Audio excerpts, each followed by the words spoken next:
You're listening to The Arms Room on the Vets on Media Network.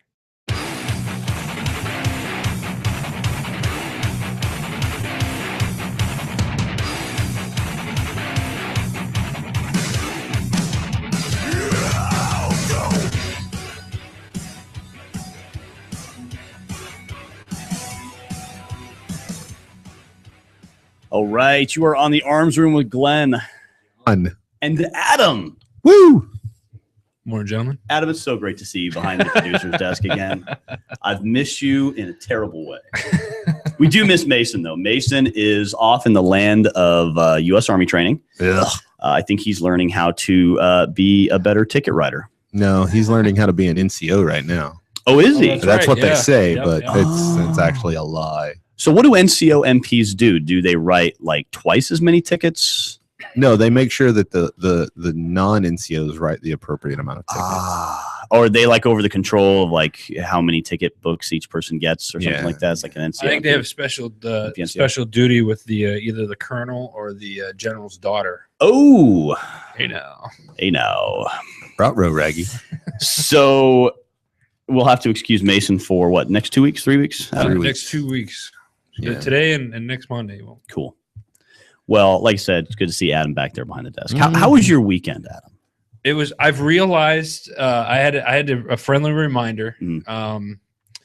There is nothing, and I mean, there's nothing between Tucson and Las Cruces, El Paso area. Yeah, there's nothing out there. Google Maps could have told Like you. if like I'm afraid that, like if you broke down out there, like in the middle of it, you'd have to walk at least 50 miles either direction before you would see anything. Have you ever seen the movie The Hills Have Eyes, Adam? That's what we You were beat me talking to about. it. Yeah, I was just like Hills Have Eyes. That's what. Yeah. Yep. I was like, this is how a horror movie started. This ain't Yep. cool. That's right. I was like, white guy out here in the middle of it. Just don't take your shirt off, or Yeah. then it turns into like Texas Chainsaw Massacre. Oh yeah, right. Yeah. Well, it was middle of the night. I figured my white chest to be able to. They might be able to see me a You little. wouldn't be able to hide. I didn't have my You're not- reflect. I didn't have my safety. My Oh, just don't do it. No reflector PT belt. belt. I didn't You're have my screwed. PT belt, so I was just like, oh, my back of my chest is gonna have to be the next best thing. So, John, I know you had an interesting weekend I had a very interesting weekend. because you finally did something I've been on you to do for a long time. You came out of the Yeah. closet. Congratulations, John. I won't be your first, John. Wow. Can't be like that. That was harsh. Go for it, dude. What'd you do? I shot my first competition. That was it. That's fantastic. It was good. So we're going to talk about that today. We are. My wife also made me do yard work, so I had to dig holes and pour concrete. What a terrible weekend. There's those sound effects. That's why I missed that. Yes. Nathan doesn't know how to do the sound You need to effects. teach Mason how to do that, Adam. Got to teach him how to do that. I had a pretty awesome weekend. Did you know? I did. Pretty much from Thursday night to yesterday afternoon or yesterday night, really. I just had a great time. Took the boy out, my oldest boy out fishing all night on Lake Pleasant, which was good for stripers. Didn't catch as many stripers as we wanted to, but we had to watch a full moon come up over the water. Water was just like glass. We're out there on a boat. Water was just absolute glass. It was a beautiful night, beautiful stars. It was a great time. Then we got up, went out to see our friends over at Cowtown, and my oldest boy got to meet Gunny, Arlie Ermy, and it was really cool. Here, I got to tell the story because it's cool. We were standing there. I was standing there talking to the Cowtown folks, and Gunny, I think, pretty much we were standing kind of by his trailer because he was on site for a whole week shooting a new TV series for the Outdoor Channel, and we were there right outside his trailer, and I think he saw my boy because he came out of the trailer, walks right over to him, introduces himself. My son introduces himself. They shake hands, and Gunny palmed him a really cool challenge coin. So that was cool. And then he just turns around and is like, well, I got to go back in my trailer and get ready. So I'm pretty sure he came all the way out just to say hi to a young man, which is cool, man. Anytime someone recognizes kids, especially out on a shooting range, and really kind of goes out of their way to recognize them and introduce themselves, that's really cool. He's very kid friendly. He's I know he's a part of a group that I've done some stuff with called the Young Marines. Mhm. and he's always around kids, and he's a really just a class act kind of guy. So it was really cool. Doesn't experience. surprise me to hear that. That's really cool. Yeah, it was pretty sweet. And then Cowtown just bought a new flatbed deuce and a half. So the boy and I spent the next little while cruising around in that bad boy. And I got to introduce my son to the smooth ride of military vehicles. Oh yeah, that thing rides like a Cadillac, bro. They're so well cushioned. And basically my advice to him was funny because I text a picture of my boy in the deuce to my dad, and my dad said the same thing I told my boy. He said, well, just tell him not to put his tongue between his teeth. Yeah, right. You know what I mean? So I was like, yeah. But yeah, so we had a good time out there playing around at Cowtown, watching kind of how a production of a TV show goes. And I'll tell you what, it's freaking crazy, man. There are tons of people out there. Tons of people doing tons of different things. Everyone's going in different directions, but it's all very well coordinated. It's like an anthill. It looks like insanity, chaos, but everyone's got a task. Everyone's got a job. So that was a pretty cool experience. Saturday taught an invasive trauma interventions class with Matt Dobson, of course, our medic who's been on the show several times. That was great. Matt yet again impressed me with his ability to stick an IV. He is the IV king. He's just so good at it. But that was a great class. Always a good time watching people put, airways in each other and IVs in each other and good stuff. Good stuff. So that was a fun class. And had our good friend Sean, the tactical medic, at that class too. So it's probably time for him to brush up on some stuff. It probably is, since his CLS class was, I think they were still like practicing IVs on their cavalry horses. Yeah, I don't think they had IVs then, man. I think it was just shoot the horse. Just shoot the horse? Yeah. No. I think that was pretty much it. Our good friend Sean, old Cav Scout. Cav Scout / poop burner. Yes. I believe was his primary role in the first Desert Storm situation. And then yesterday ran a Spartan race. Woo. That you weren't at, John. I wasn't. You were there last year. I was. But you weren't there this year. I wasn't. I will be there next year. Had a great time. Good friend Jason Sliss from TCB Holsters. Yeah, our great friend Brad. Good friend and student of ours, Jared. So in honor of that, I wore my TCB Holster shirt today. My favorite TCB Holster shirt, which is "Get Off Your Couch." Mm-hmm. Absolutely my favorite shirt that we have from. See, at least I wasn't laying on my couch yet. You weren't laying on your couch. You were pouring concrete, but you weren't at the Spartan race. I was not at the Spartan race. That's a shame. It happens. Yesterday, the Spartan race difference between last year and this year was yesterday's was very upper body based. Yeah. Very different from last year. The running up and down hills and carrying heavy stuff, that was all the same. But lots of upper body exercises. Did anybody stick the trash pick this year? Jason stuck the trash picker. Nice. I stuck the trash picker, turned around to celebrate, and it fell out. Ha ha ha ha. Yeah, those trash pickers suck. That's pretty much the stupidest thing of Spartan. It's dumb. You're just mad because you can't do it. You know what the problem is, though? When you watch them, you're mad that you can't do it. When just you admit it. When you watch everybody do it, 90% of people don't do it because you're throwing a crooked trash picker at a hay bale. Yeah, and you'd see them, people would hit and then it would like fall, but the trash picker would like stick in the hay a little bit. So it was just like hanging there. I don't know. I don't think the event, I think they need an actual more like a javelin type thing, something with more weight to it. Because it's like you'd have people who, man, they would haul back that thing like they were a straight up Spartan warrior and they would throw it and it would impact and then bounce out. All kinds of crazy stuff. So I wish they would change that event a little bit just because I don't think it's, all the rest of everything's very much based on like skill and ability and determination. And that one's just like luck. If you get a good trash picker or not. This would be a totally different story if he could stick it. I stuck it yesterday, dude. I don't have a problem sticking it. You said it fell out. So it did, but it stuck perfectly. And then when I turned around, it fell out. Oh. Point is that whether you stick it or not, Jason stuck it. He did a great job of sticking it. The point is that it's not, he did a great job of sticking it. And there's Adam. Adam's back. Yep. Can't say anything that has anything to do with that. I didn't say anything. I'm just you guys making it sound like it's amateur night or something. I don't know. So regardless of the situation or who sticks it or not, right? I think it's a dumb event. Okay. Because too many people fail at it and people who are really good, and it's a random who gets it. Okay. Whatever. Let's move on. Yeah. You can't say anything about anything because you weren't there. If I didn't mention that before. I know. I did not do Spartan Life. So here's John didn't stick anything. He didn't stick nothing. Nope. So here's one thing I do want to mention about these adventure races, because we got Tough Mudder coming up in a month, right? And our team, again, is very small, 5 people. Last year, our Spartan was 5. This year, 4. Last 2 years, our Tough Mudder have been the same three guys. And I want to mention that Jason and Brad are always there. They're always at our event. So I love those guys.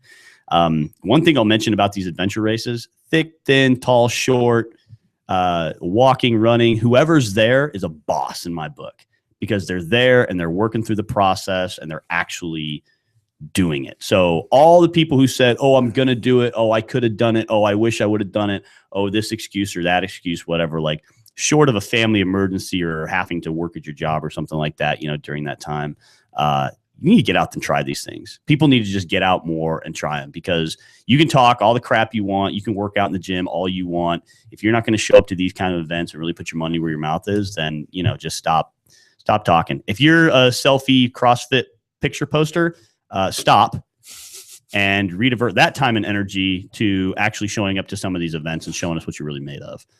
Because I'll take any of the, short, fat, waddling person at Spartan, chug-a-lugging and heaving and hawing and barely getting through the thing. I'll take that person over a trash talker any freaking day of the week, twice on Sunday.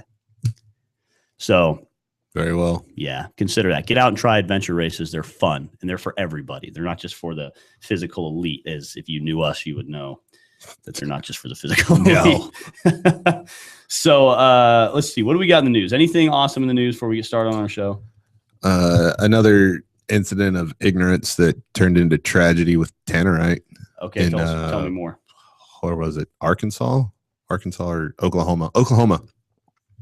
Some 20-something dad or cousin or somebody put some Tannerite in a stove and shot it with a high-powered rifle, and it detonated, because that's what Tannerite does, and through some fragmentation, and basically mortally wounded an 8-year-old child who passed, which is it's a stop doing stupid stuff with Tannerite. Yeah, that's about all I can say about it.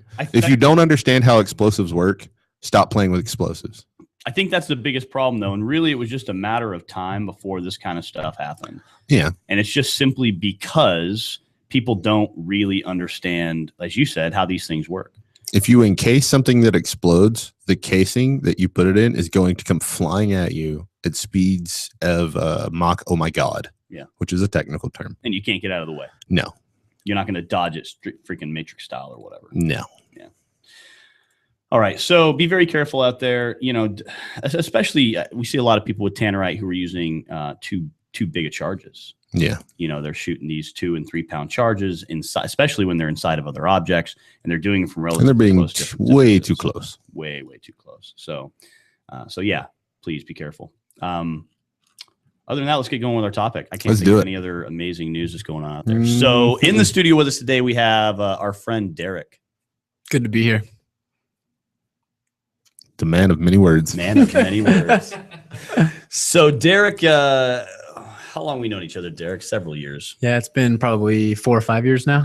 Derek and I have been on some good adventures of our own, backpacking trips and other such crazy adventures out in the desert and things like that. So Derek's a guy that I really trust his opinion. I really trust him as a person. So we invited him to come in today and talk to us about our topic, which is competition shooting. Now, what we want to talk about today is the lessons that we've learned from competitive shooting. I used to be a little bit more involved in competitive shooting before I got into training, just because now all the competitions are a lot. Well, I shouldn't say all. A lot of them are on the weekends. The ones that I enjoy, the action type matches, and I'm usually training on the weekends, so I don't have a chance to get to a lot of them. There's still a lot of weeknight competitions that, quite honestly, I could go to. I just don't. And John, of course, just shot his first match this weekend, so we're going to hear from him. And then Derek has been involved in competitive shooting for a little while and has really ramped it up lately after becoming a police officer. Yep.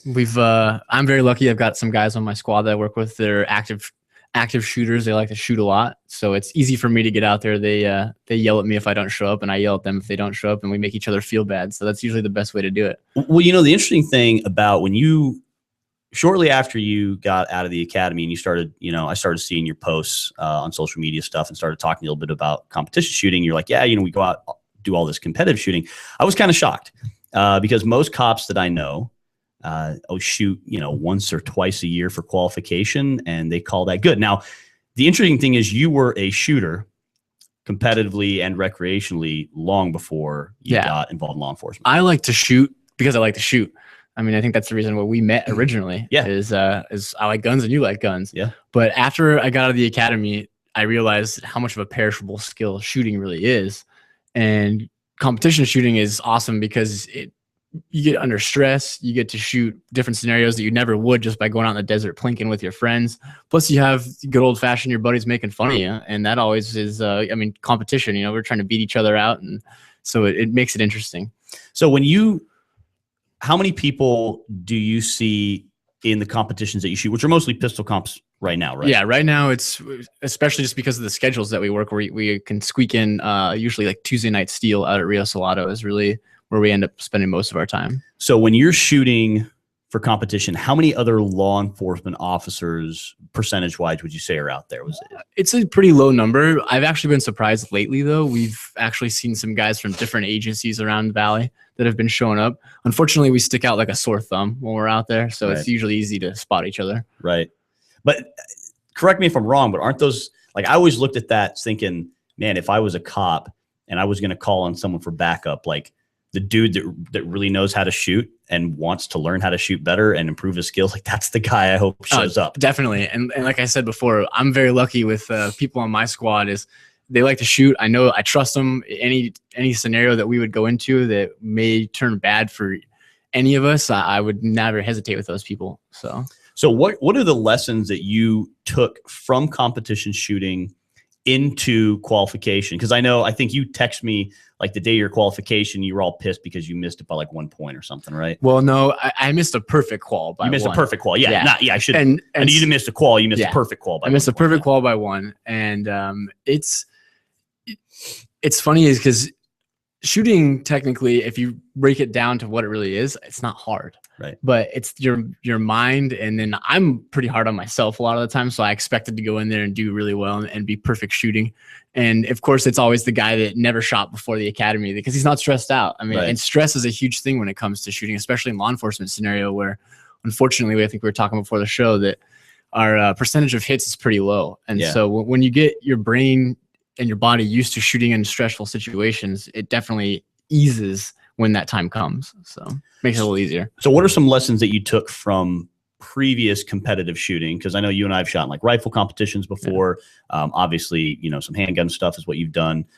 What lessons did you take from there into the academy that helped you improve and increase your capability to handle firearms and to also get good scores? Because you got great scores during your qual stuff. The biggest thing was to slow down. I mean, as much as of a race as the competitive shooting is, as soon as you try and go fast, you start making mistakes and get back to the basics with it. I mean, even at the academy, I had shot for years before there and I was learning new things every day. So I was lucky that the academy that I went to, firearms instructors were awesome guys and they've been doing it a long time. So simple things from just how you handle the weapon to how you have your gear set up makes a big difference. So big lessons are slow down, set up your gear appropriately. And as you said, kind of the mental aspect. Yeah, the mental aspect is probably the biggest thing. Be confident that you can actually do it. I saw people that, like I said, had never held a gun before the first day of firearms training. And by the end of, it's not very long. I mean, you get 7 or 8 weeks of firearms training and they were shooting pretty well. So good. Now, if you could say the majority of people who went through the academy, how many of them struggled with shooting, or did any of them? Oh, there was definitely some people that struggled with shooting. My class was pretty small. We averaged, I think we started right around 30 people. And by the end of the class, there was, I should say 40 people. And there was 25 of us when we left. And there was 1 or 2 that I wasn't sure they're going to get through it. But like I said, the people that we had instructing us, they got them through it. So nobody failed firearms. And you're under so much stress from everything else that's going on down there that I think a lot of people were kind of putting that on the back burner and didn't realize as big of a deal as it is. Now that you're, active on patrol and everything, how many, or what is your average like shooting qual? How much your agency, how much ammunition do they give you? Is it monthly? Is it quarterly? Is it yearly? And kind of what are you expected to do during that time period? Do you just qual once a year? Technically, we're only required to qual once a year. There are some people that only shoot once a year. Mhm. And then there are people like myself and the guys that are on my squad. We shoot every weekend. Mhm. I wish I could say that the city had enough money and ammo to give us ammo to shoot as much. So I do spend a lot of my own time and money on ammo, but we've got some help every now and then. They know we're out shooting and they know we're out training. So they'll provide us with when they can. So See, I think that's a really important part of it, is that you spend your own energy and your own ammo and your own money to actually get out there and get better, because it's part of your job. It's part of my job. And it hit me the other day. I was actually just started doing my taxes, and I save all my receipts from ammo and everything I buy so I can use that for write-off for work. And it's kind of scary how much money I spent on ammo last year. I was like, oh man, that's disturbing. So I will say, especially in competitions that I've shot, which lately seem to mostly be rifle based, we always see a relatively low number of law enforcement officers, but the guys who are usually there are usually higher ranked in the scores. They're usually the guys that you can tell this isn't their first rodeo. They were probably shooters before they became cops, or at least they realize and recognize the absolute, necessity of getting involved in competitions and how it can increase your speed and your accuracy, which of course are the two things we're most worried about. So how about, whoa, stuff's falling. That was heavy. It sounded heavy. What about some of the what are some of the bad things that as a police officer you might potentially take away from competition if you don't remember that you are indeed playing a game? Like, what are some of the bad things you can take away? The game aspect is really what is bad for us as a law enforcement officer.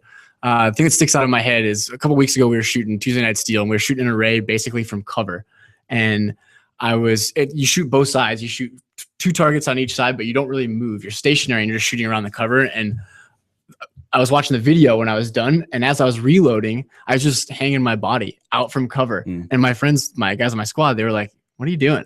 Like, that's a perfect spot for you to just start getting shot at." And you don't realize it because you're standing around barrels and cardboard boxes. So it's hard to really put a real life scenario in for us and take the gaming aspect out of it. Well, I think that's part of one of the things kind of I've always complained about with competition shooting is you have to be really careful what you're taking away from competition. We'll talk a little bit more about that later, but it's like the speed and accuracy and the comfort and familiarity with my gear is really what I'm looking for. I really want to be careful and take any tactics away, because ducking behind cover to perform a reload and then coming back out, well, that costs me time. Yeah. And in a game, that time might mean the difference between me winning and me losing. And as much as we can say, oh, we show up to competitions and it's no big deal if we don't win. Yeah, it is. We want to win. That's why we're there. We're competitive guys. I mean, and we all know most of us are type A personalities. Right. So at the end of the day, if even in between shooting, like in between stages, we're adding up our times trying to see who's beating each other. Right. And so that it always goes into like, well, maybe I will game it a little more versus real life scenario, just because we want to beat each other. And technically whoever loses has to buy beer afterwards. So there's a lot at risk here. There's a lot of risk. I mean, you got to spend money on beer, and then plus you have to go a week hearing from your guys that you're like, hey, you're the worst shooter this week. So now we're going to go on a quick break. When we come back, I want to kind of continue on with that. And then I want to go over to John and hear about his lessons learned. And then we'll kind of wrap things up with some of my lessons learned. And you can kind of chime in on that a little bit too, because I believe you were privy to probably I think you witnessed one of my greatest lessons learned. And we'll talk about that a little bit later. So we're going to take a break. You are listening to The Arms Room. Would you like to own a thriving business and help employ local veterans? The Vetraplex Handyman Construction and Landscape business is the opportunity you've been waiting for. The Vetraplex is your gateway to an affordable startup business with 0% financing for qualifying owners. By owning a Vetraplex franchise, you will be hiring veterans, providing them both income and opportunity, while at the same time providing your customers a way to say, thank you for your service to our nation's veterans. For more information, visit vetraplex.org. Again, that's vetraplex.org, or call 928-284-2022. Breaker 19. How about that bandit? You got them ears on, son? Have you ever wanted to be a truck driver? If so, pay attention. If not, pay attention anyway. Southwest Truck Driver Training offers everything you need to get started. You can get hired before you begin training, They've got GI Bill approved training facilities, day, night, or weekend programs to fit your busy schedule. And if you have any questions, no sweat. They've got veteran supportive campuses with veterans on staff to serve you. And on top of that, they have lifetime job placement assistance. Put the pedal to the metal. Call Southwest Truck Driver Training today.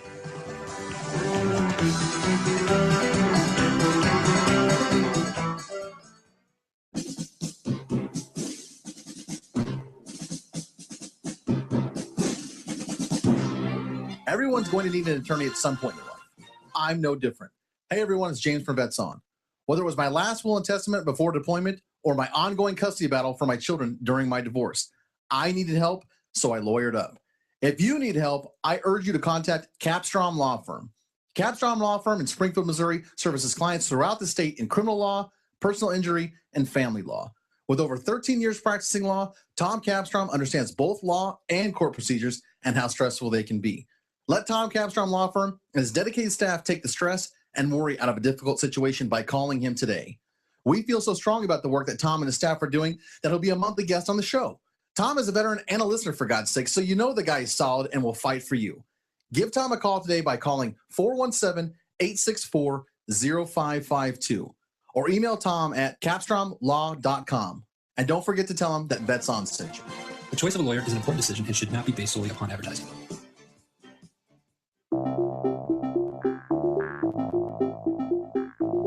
If you or someone you know is looking for a new job or career, you need to visit the pros. National Career Fairs at ncfairs.com. National Career Fairs hosts over 300 career fairs a year nationwide. The events are free and give you the perfect chance to meet some of the top employers in your area face-to-face. To find the nearest career fair to you, visit ncfairs.com. Again, that's ncfairs.com. What are you waiting for?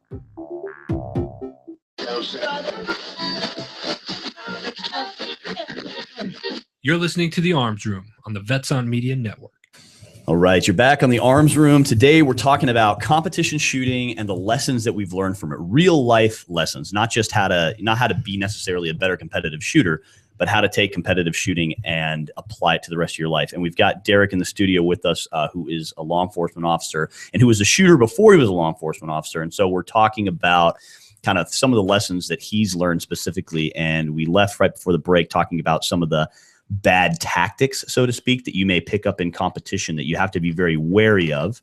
The first one was use of cover. Make sure you're not hanging your butt out there while you're getting shot at, reloading or something like that. So we were talking about a couple during the break. Let's talk about those now on the air, of course.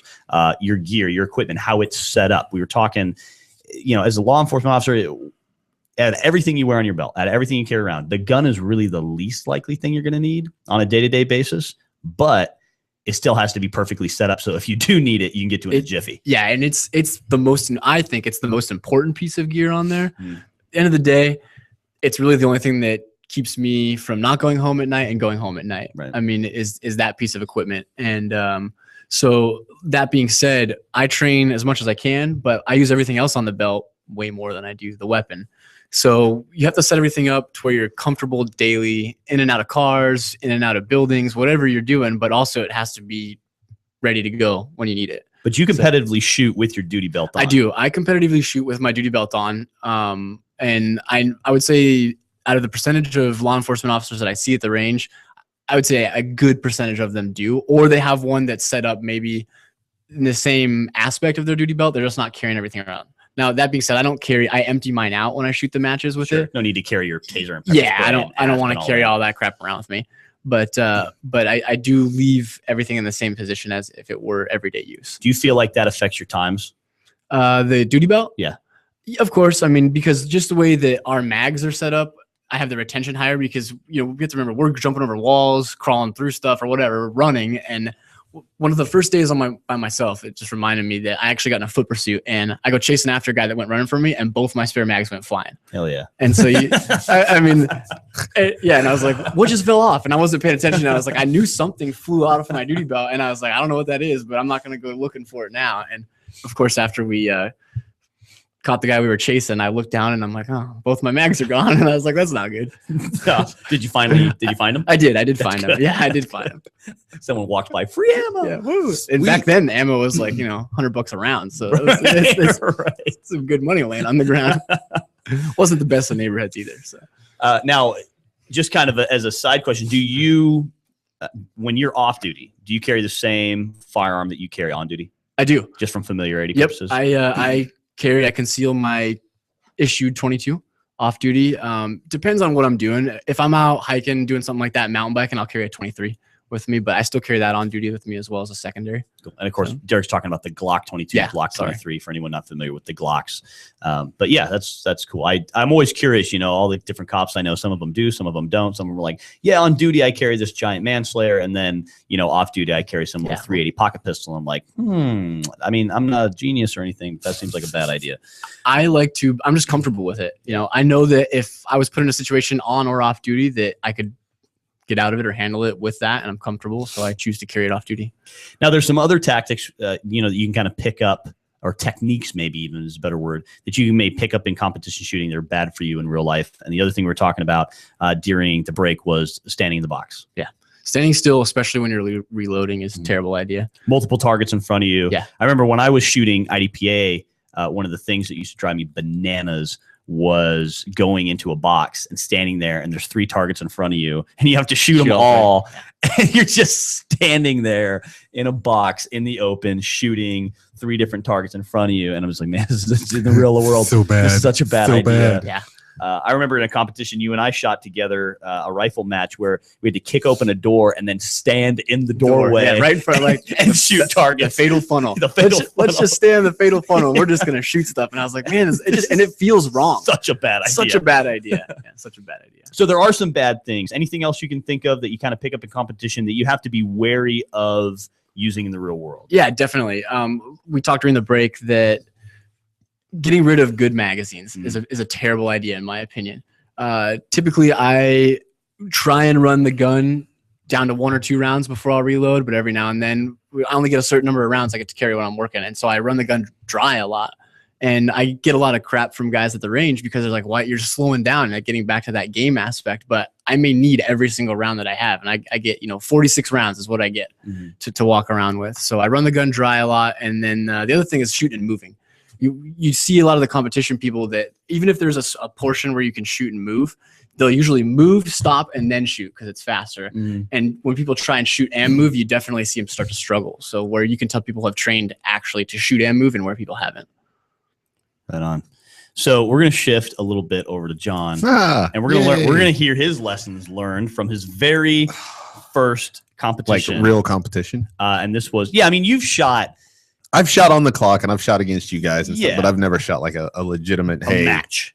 A match. There we go. So we won't call it. We'll call it a match. So your very first match that you shot, tell us about pistol match. It was a tactical pistol match. Tactical pistol match. So there was a little bit of movement involved with it, and a lot of shooting around cover and like shooting. Like when you're slicing the pie, you have to shoot the first target available as opposed to just popping around the corner and shooting whatever order you want. It was different, man. It was totally different. First thing in the morning, I was talking to the guy that was in charge of the match. I'm an appendix carry guy. I carry in waistband appendix. And he's like, well, do you have another holster? I was like, no. Like, this is how I carry my gun. He's like, well, we don't really. I'm like, all right, let's step over here to this safe area. Let me demonstrate to you that I can actually draw this thing without sweeping my body. Because that's one of their big things is sweeping your body and pointing your gun at people and stuff. I'm like, look, this is how this works. He's like, okay, it's cool. He's like, we'll let it go this week. He's like, it's the 180 rule. Yeah, it's the 180. He's like, all right. He's like, you obviously know what you're doing. And of course, I'm driving my truck with Independence Training plastered across the back window. And he's like, you've probably shot a little bit before. And I'm like, yeah, I've shot a few rounds, but it was, the competition was 4 stages. I don't know, man. It was fun. It was different. It went a lot faster than I expected it to. Like, you're getting up there and you walk through all the stages in the beginning. Hey, this is what's going on here. And everybody's like gaming it as they go. Well, can we do this from this position or this from this position? Well, and I'm like, just shoot stage, man. Just go stand in your box, listen to the beeper. When the beeper goes, take your gun out and go to work. This is not complicated stuff. One of the things that I learned very quickly was in order to be extremely competitive, you have to throw everything you know about tactics out the window. Because shooting from cover was, and I stuck to how I was taught to do it and how I know how to do it. Mm-hmm. But watching guys like run up to the corners of these things and just like leaning out, pressing like basically just arms completely extended beyond the edge of this cover and shooting targets, I was like, oh my God. Please don't do that. Oh, Jesus. And it was true. There was one stage where you had to shoot and move. It was 9 targets, 2 shots on each. Going down one side, you're shooting with your shooting hand. Going up the other side, you're shooting with your support hand.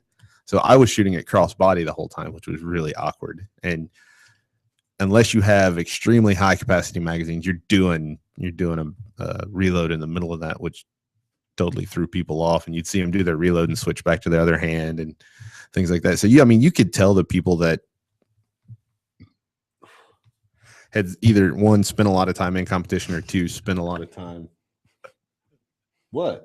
It's a whole different thing with Adam here. He's back. I know. He It's randomly weird. laughs at everything know. we do. I have a question about your first match. Shoot. Were your palms sweaty? No. I also didn't freak out under the buzzer. Like I But totally. now you've shot under the buzzer a lot. I've shot under the timer a Because we lot, do and I've done it in front of our- students. In our instructor training, we use Yeah. the buzzer a lot. In our training classes, we don't use the buzzer a lot, a little bit. But as in our instructor training, we use the buzzer a lot. So you're Yeah. used to that idea. I'm used to of that. When that waiting for beat the goes, buzzer. it's time to go. Right. But I still totally expected like 30 people standing behind me, watching me to like just. Rah. But no, I didn't have any vapor locks. The other thing, the second biggest takeaway I got was know the rules, man. You got to know the rules. Mhm. I was fortunate that I'm smart enough to figure stuff out as I go. No procedurals. So that was good. But I also learned that if you completely miss a target, it costs you a lot of points Yes, it or a does. lot of time, because I totally whiffed one target, man. It like this awkward angle, like you're trying to shoot past, there's a barrel, a target, and a target. Mhm. The front target's got a hostage on it, right? So you're taking headshots on the front target. Well, the second target is like stacked almost immediately behind it. So you're still trying to take headshots on it. You're under the clock and you're on time. And I had a failure to fire. So I'm like, oh crap, duck back, do my thing, press back out, rush the 2 shots, completely whiffed them.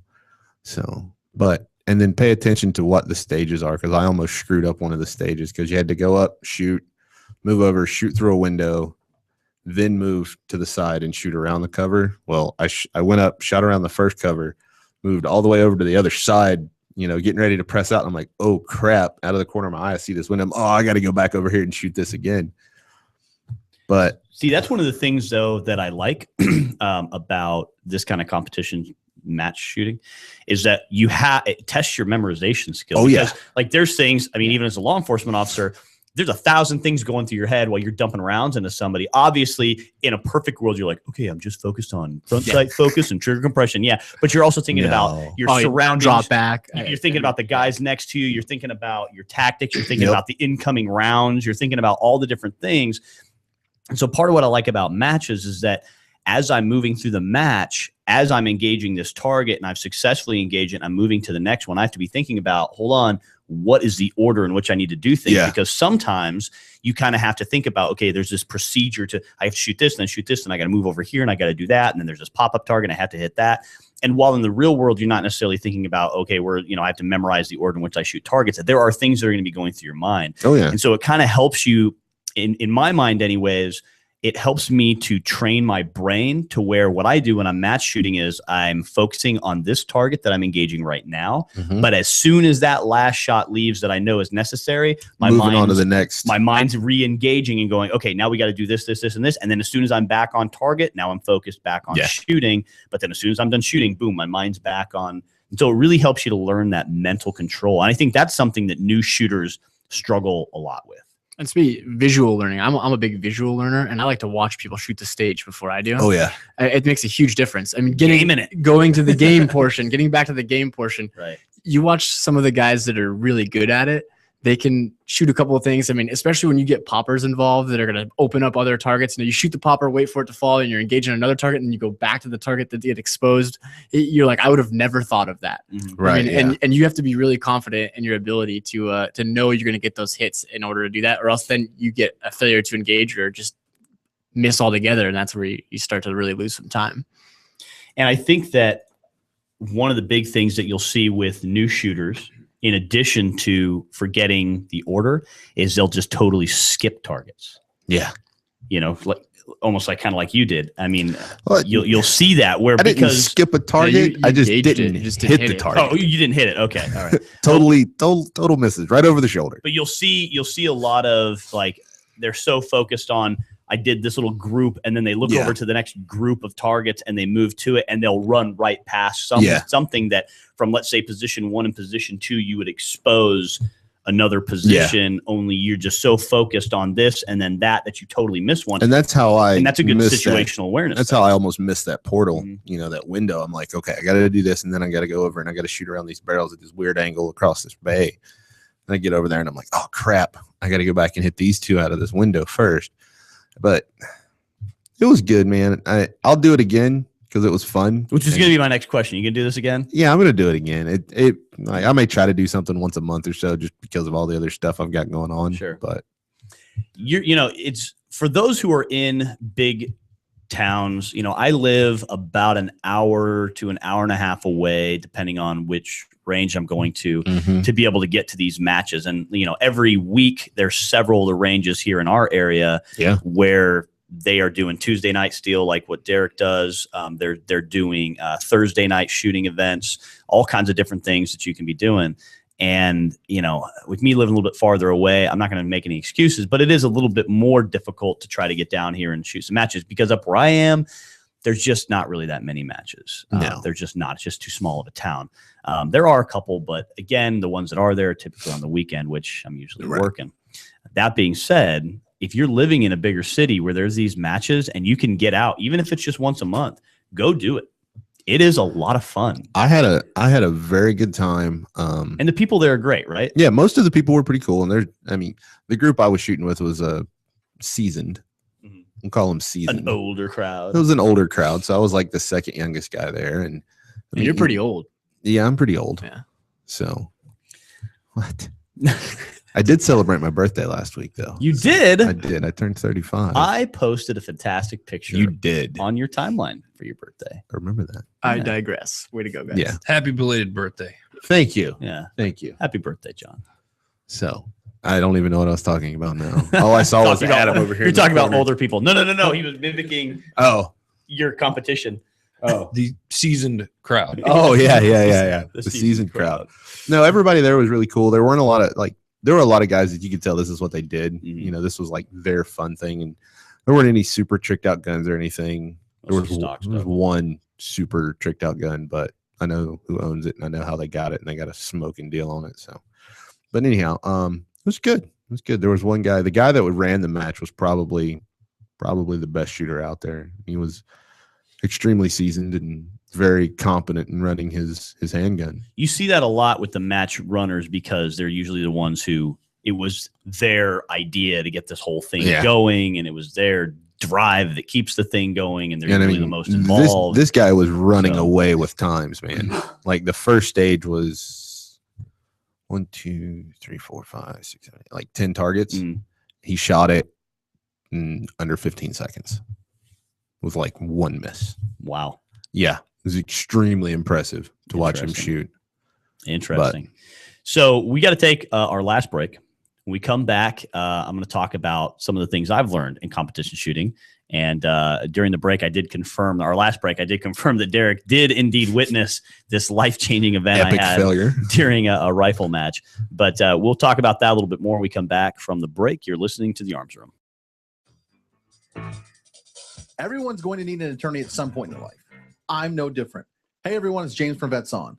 Whether it was my last will and testament before deployment or my ongoing custody battle for my children during my divorce, I needed help, so I lawyered up. If you need help, I urge you to contact Capstrom Law Firm. Capstrom Law Firm in Springfield, Missouri services clients throughout the state in criminal law, personal injury, and family law. With over 13 years practicing law, Tom Capstrom understands both law and court procedures and how stressful they can be.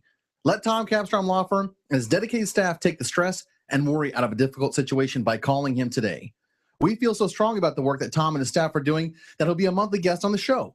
Tom is a veteran and a listener, for God's sake, so you know the guy is solid and will fight for you.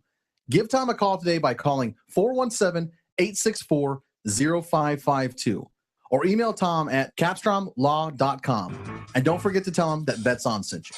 The choice of a lawyer is an important decision and should not be based solely upon advertising. Breaker 19. How about that bandit? You got some ears on, son? Have you ever wanted to be a truck driver? If so, pay attention. If not, pay attention anyway. Southwest Truck Driver Training offers everything you need to get started. You can get hired before you begin training. They've got GI Bill approved training facilities, day, night, or weekend programs to fit your busy schedule. And if you have any questions, no sweat. They've got veteran supportive campuses with veterans on staff to serve you. And on top of that, they have lifetime job placement assistance. Put the pedal to the metal. Call Southwest Truck Driver Training today.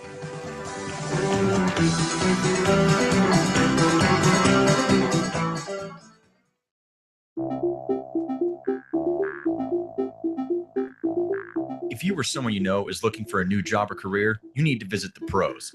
National Career Fairs at ncfairs.com. National Career Fairs hosts over 300 career fairs a year nationwide. The events are free and give you the perfect chance to meet some of the top employers in your area face-to-face. To find the nearest career fair to you, visit ncfairs.com. Again, that's ncfairs.com. What are you waiting for?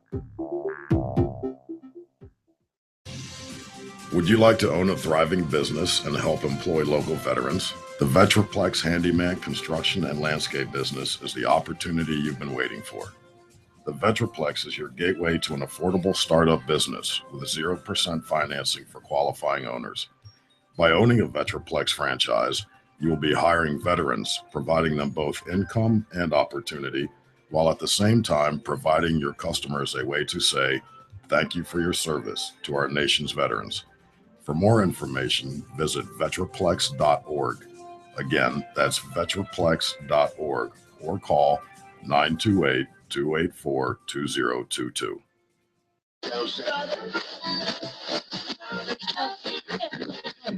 You're listening to The Arms Room on the Vets On Media Network.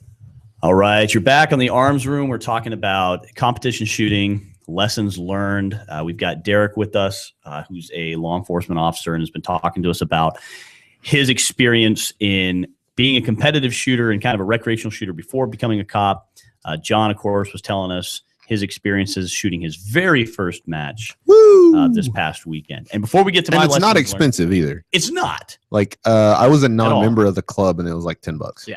I think the most, it was 100 rounds. The most I've ever spent on a match was, I want to say, $60 for the Independence Day action rifle match, which is totally worth it. It's totally worth it because you get in. If you're not an AZCDL member, you get an AZCDL membership for a year. If you are an AZCDL member, you're basically just donating that extra money. You know, I'm a life member, so just donate the extra money every year. It's a big deal. And it's a great match. It's a lot. And there's prizes and giveaways and all kinds of cool stuff. So, I mean, it's definitely worth it. I think that's the most I've ever spent. I know there's other competitions like team-based competitions where, you know, it's a little bit more. It's $100 a person. But again, these are very in-depth, day-long matches or sometimes multi-day matches. So it's like the Tiger Valley stuff or the Tiger Valley, Iron the Man Iron Man, the Pecos. You know, what was the one up in those are multi-day. Utah? Some of those are like 2 and 3 day events too. I can't remember what the heck the one's called in Utah. Anyways, there's these very intense, single or multi-day events where you're shooting matches all day long and they're very, very involved. Some of them you're cruising around in vehicles, all kinds of stuff. So, you know, obviously there's a higher cost to that. Your local matches, $10-15. So before we get on to my lessons learned, I want to mention what I put on during the break. This is the new AR-500 mini carrier, which we kind of had a hand in. We did helping to design. We helped develop some of that. So I want to talk about it a little bit real quick. Mini carrier. So it's only 8x10, and a lot of people will look at this carrier and go, "What the heck do you want to wear that?" Well, I'll just shoot him in the gut. Yeah, I'll just shoot him in the gut or whatever. All that a mini carrier is designed to do is protect your absolute vital organs. So this is only an 8x10 plate. For those of you looking on YouTube, you see it. For those not, I'll explain it real quick. 8x10 carrier, nothing special about it. No cummerbund, just straps on the bottom or straps on the side, straps on the top. Very basic MOLLE platform or PALS webbing on the front. Mm-hmm. All I have on here is I have an HSGI taco for an AR mag and an HSGI taco for a pistol mag, and that's it. That's all I've got. It's very simple. This is essentially my new truck rig. So, I went from the Condor, the Shellback Tactical Banshee that we had in here for the last couple months. And I kind of moved. That's been my primary rig for a while. I'm kind of moving over to this mini carrier for my primary truck rig now, just because it's really convenient. It's easy to throw on. If I took the tacos off, this would be a concealable carrier. You can add soft in here. This has both the hard plates and the trauma pads behind them. And for something like this, you're essentially trading. You're preventing protection. one-stop shots. Yeah, you're generally basically just protecting your heart is what you're really after. But you're trading protection for mobility and speed. So depending on your mission or depending on what you're trying to use your armor for, that may be beneficial to you. Obviously, if I was going house to house, kicking in doors and taking down bad guys, I want a lot of protection because speed is good, but my speed is not my primary concern there. Now, if I'm doing more of direct action stuff, if I'm defending my home, things like that, I want mobility and speed. That's just my own personal style of tactics and shooting. I like to move fast. I like to be very aggressive in my shooting. And so I'm willing to sacrifice a little bit of protection for mobility and speed. So anyways, check out the mini carrier from AR500 Armor, who, of course, is one of our great advertisers and sponsors of the show. So make sure you check them out anyways at ar500armor.com. So let me talk about some of my lessons learned from competition shooting. Now, I got involved in competition shooting many, many moons ago with pistol shooting. I first started with some really basic local matches that were essentially USPSA stuff. I did not like USPSA that much. It wasn't really my style of shooting. Lots of emphasis on speed and tricked out rigs and stuff like that just wasn't really my style. So then I moved over to IDPA, and I enjoyed IDPA more simply because it was focused more on the defensive pistol work, hence IDPA, right? Defensive Pistol Association. So it was a little bit, I think that's what it stands for. Anyways, it's the International Defensive Pistol Association or whatever. Yeah. So I enjoyed the defensive nature of that. It was still very based on a game, but at least we were doing, more important kind of defensive things. Tactics were at least a little bit involved. Then I started getting involved in 3-gun. I liked 3-gun because we were dealing with multiple platforms. So I wasn't just stuck on the pistol. Could also do rifle and shotgun. That was great. Did a little bit of the 2-gun action stuff. Really love that because it's very physically based. So over the years, I've shot a lot of different stuff. Lessons that I've learned are, one, kind of what we've been talking about with Derek, is understand that this is a game. Now, this is a game that can help you do a lot of things. It'll help you build your shooting accuracy and speed, no doubt. It will help you finalize your gear selection. No problem with that. I always run from concealment when I'm running pistol. I will sacrifice being higher on the times for a little bit more real world practice. The only thing I changed as far as my gear was I just tucked my shirt in, which I do often in class anyway. I mean, I'm running the same holster, same position. Yeah, I'll do that as well. And it's also from a safety standpoint. Yeah. So not all matches will allow you to run from concealment. Not all matches will allow you to run from certain types of holster. So understand the rules before you go in. There are a lot of rules. Learning how to work within parameters is important. The rules, people are like, I don't like rules because there's no rules in a gunfight. Yeah, there are freaking rules in a gunfight. People say there's no rules in a gunfight. Yes, there are. As a civilian, as a law enforcement officer, we have rules we have to follow. We can't just go blaze of glory, kill everybody. Well, and you're also governed by your environment. So in the matches, they're going to set up some type of environment. So this is your fault line. You can't go past this line. Whereas in the real world, okay, I can't get around my car, so I have to shoot from behind my car. Right. That type of stuff. Well, and again, there are some rules in a gunfight, and the rules are, I'm concerned about liability. I'm concerned about bystanders. I like in competition, sometimes you have to change your angles or your position in order to get a good shot on target. That's something in the training classes we don't see enough of. Everyone pretty much just squares up to their target, dumps rounds in the target, and calls it a day. No one has to change their angle or their position to get around objects. And that's one thing I like about competition. Those are lessons that I've learned. I've learned a lot about positional shooting. I have learned a lot about, shooting under pressure. I don't remember who I stole this quote from, but I am attributing it to whoever the heck it was. It might have been Mike Pannone. I'm not quite sure. I don't remember, but not every competition is a gunfight, but every gunfight is a competition. So learning how to shoot under pressure, under time, under stress is really important. You know, when you're out there recreational shooting, there's no timer, there's no stress of people watching you, there's no stress of people analyzing what you're doing. Because I mean, in law enforcement, are people going to analyze your shooting afterwards? Unbelievably amount. Yeah, they're going to be Monday morning quarterbacking you like crazy. And not only is it, I mean, it's everybody. I mean, your peers, you're obviously the general public, the person, unfortunately, that you're shooting at. I mean, everybody. Yep. So yeah, the investigating agency, whoever that is. Every time an officer gets involved in a shooting, there's immediately an IA investigation, no matter what. It's just the way it is. I mean, unfortunately, it's a worst case scenario for any law enforcement officer. But yeah, everybody's going to judge you. Everybody is going to judge you on the decision that you made. And so learning how to be judged during shooting is important too. You know, a lot of times I'll like to debrief myself after a competition or a match where I'll walk away and I'll go, okay, in what order did I just do things? And oftentimes you're wrong. Yeah. You know, you're like, okay, I did this, this, this, and so, and the person watching is like, no, you didn't. Yep. You totally did this and this. And you're like, dang it. It's one of the great reasons I like to video. I was just going to say that we video almost every stage. You've seen quite a few of the ones that I put up on social media, and you definitely get to see the mistakes that you make from it. And so it's, and you learn from it. It's an awesome analysis tool. You know, if you can set up a GoPro on yourself, I don't recommend doing it on the gun. Do it on yourself so you can really see a little bit more about how you're doing things. And then maybe have somebody else videoing you from the sidelines. This is, and you don't have to keep these files forever, but at least afterwards you can go back and you can analyze how you did things. So that's one big thing that I'll see, a big advantage or lesson that I've learned from competition shooting is the importance of videoing yourself to the point where now when I go out and recreationally shoot, I will video myself a lot so I can watch where can I increase the economy of my movement? Where can I increase my speed? Oh, wow, look at this crazy mistake I'm making, you know, things like that. So that's a big lesson I learned is the importance of videoing yourself. Probably the most stark standout lesson that I learned from competition shooting is the one I mentioned earlier. John has seen the video. It's such an amazing video. There is a video of it. And Derek was there in person and got to see it. But we were shooting the Independence Day action rifle match several years ago. And I think there were 30 targets that we had to engage. And each target... It was 3 or 4 mags. What's that? It was at least 3 mags, I think. There was 2 mags. Yeah, it was 2 mags. 2 mags. It was 2 mags. And so the idea was that you were supposed to have 2 mags on you so that you had 2 long-range targets, which I think were about 400 meters. And so you had to start from this kind of compressed position on this table and hit these 2 400-meter targets.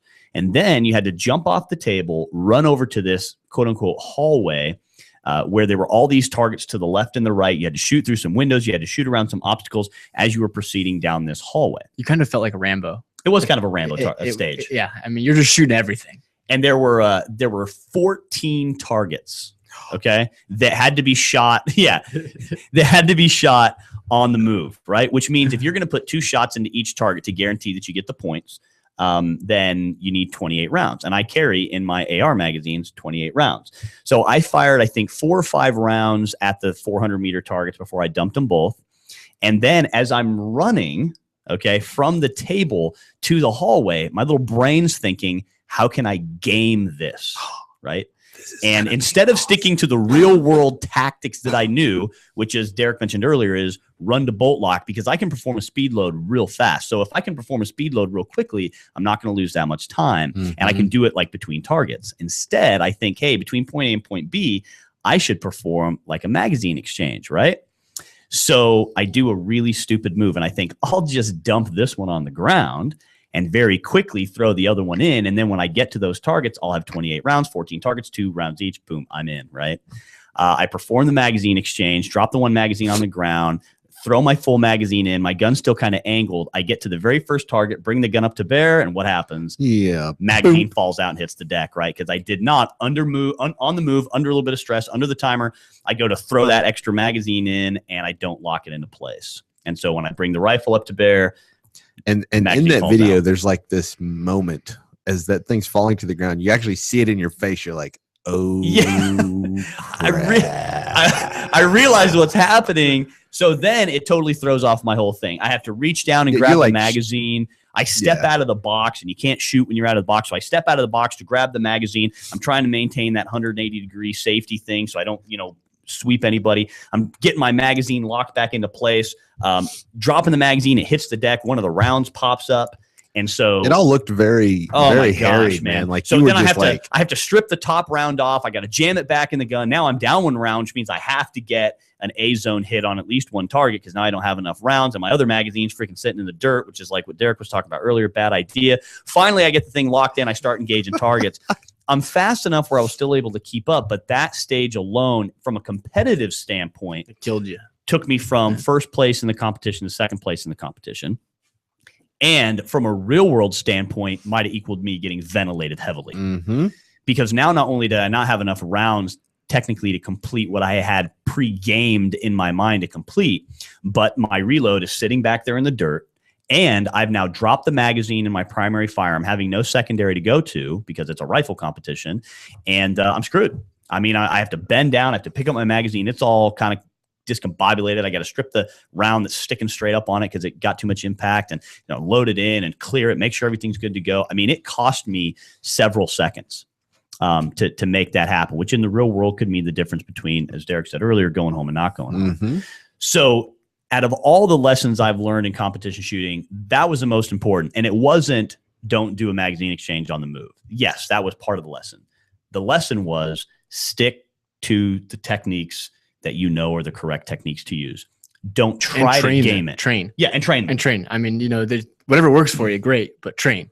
Don't improvise, because especially in a situation like that, you're going to mess it up. I tried to improvise on the move with something that I hadn't really practiced that much, and it screwed me. And if you try to do that in the real world, same thing's going to happen. So go with what you know.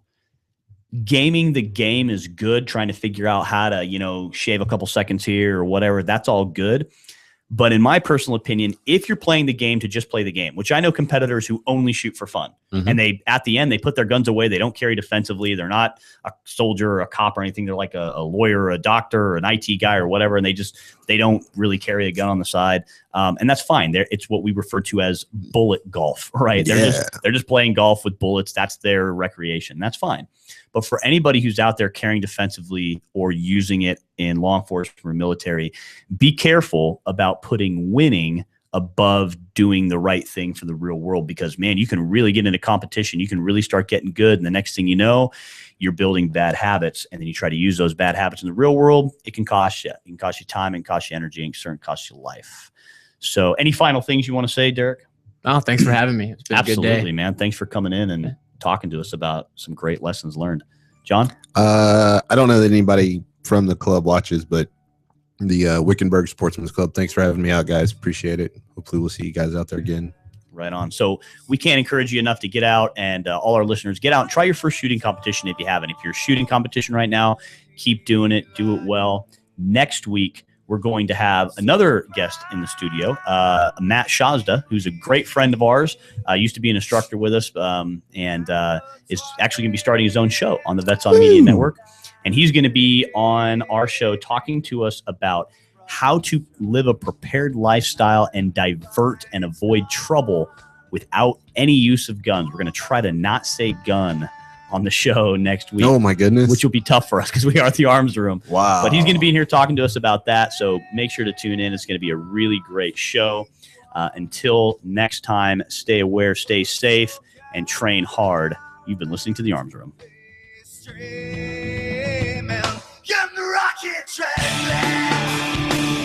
bombs must get